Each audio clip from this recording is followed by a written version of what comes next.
The Straw Hat Pirates thought they had it all figured out. With their new cook Sanji, they were ready for anything. But then, their navigator Nami did something they never expected. She robbed them blind and stole their ship. Just like that, she was gone. Luffy, their captain, refused to accept it. To him, Nami was their navigator, and that was that. So, they crammed onto a tiny boat and chased after her. They landed on an island that felt heavy with fear. In Kokoyashi village, people whispered and stared, their eyes full of suspicion. This was Nami's home, but it felt more like a prison. The crew soon found Nami's sister, a tough woman named Nojiko, who told them the horrifying truth. For 8 years, the island had been ruled by a cruel fishman named Arlong. He forced every single person to pay him a fee just to stay alive. If you couldn't pay, Arlong's crew would kill you. Nojiko told them the worst story of all. 8 years ago, Arlong had come to their house. Their mother, Belle-mère, didn't have enough money to pay for herself and her 2 daughters. Instead of saving herself, she used the money to save Nami and Nojiko. Arlong killed her right in front of them. It was after this that Arlong discovered Nami was a genius at drawing maps. He saw a way to use her. When the Straw Hats finally understood what Nami was doing, they wanted to help, but she pushed them away. She had spent her entire life on this plan and was incredibly close to her goal. She had saved almost all of the 100 million berries and buried the treasure in her mother's tangerine grove. She just needed a little more time. But Arlong was a monster, and monsters don't play fair. He never planned on letting her go free. He had a secret deal with a corrupt marine captain. Just as Nami was about to reach her goal, this marine showed up with his soldiers. They marched right to the tangerine grove, dug up every single berry Nami had saved, and took it all away. Arlong had played her for a fool. 8 years of pain, sacrifice, and being hated by her own people, all for nothing. Her dream was completely destroyed.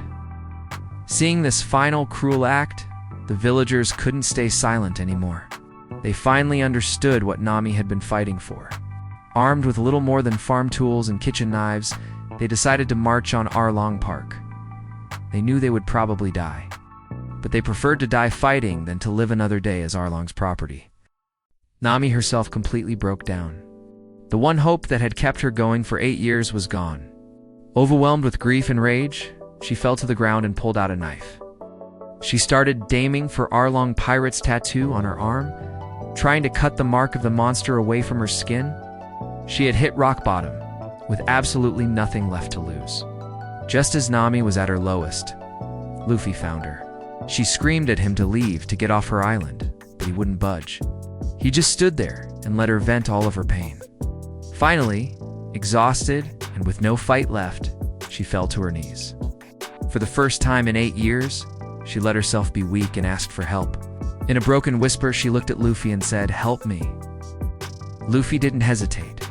He took off his most important treasure, his straw hat, and placed it on her head. Then he looked to the sky and let out a giant roar that echoed across the island, promised to Nami in a declaration of war on Arlong. "Of course I will." That was it. The time for waiting was over.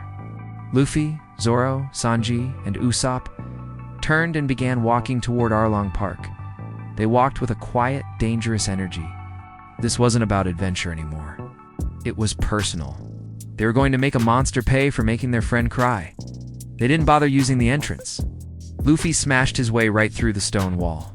The fishmen, who had been laughing and celebrating, were shocked, silent. Luffy's fist sent one of their strongest members flying across the compound. The message was clear. The Straw Hat Pirates were here for a fight. They weren't leaving until they had torn Arlong Park to the ground. The battle was explosive. The fishmen were strong, but the Straw Hats fought with a special kind of fury. Usopp, who was usually a coward, stood his ground and used his clever tricks to defeat a fishman who shot water like bullets. Sanji was pulled underwater, where fishmen had the advantage.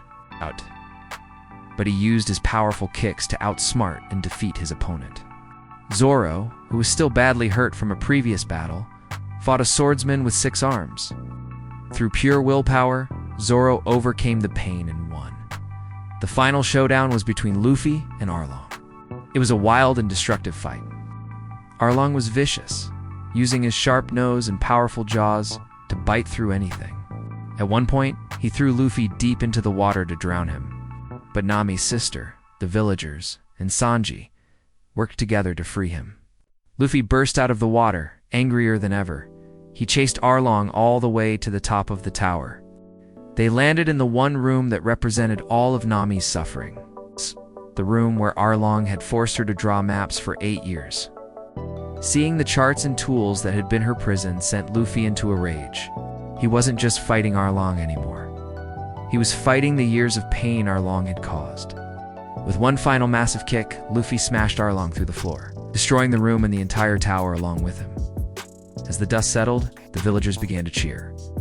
For the first time in 8 years, they were free. Nami cried, but this time, they were tears of joy. Her fight was finally over. She gladly took her place on the Going Merry, not as a guest, but as the official navigator of the Straw Hat Pirates.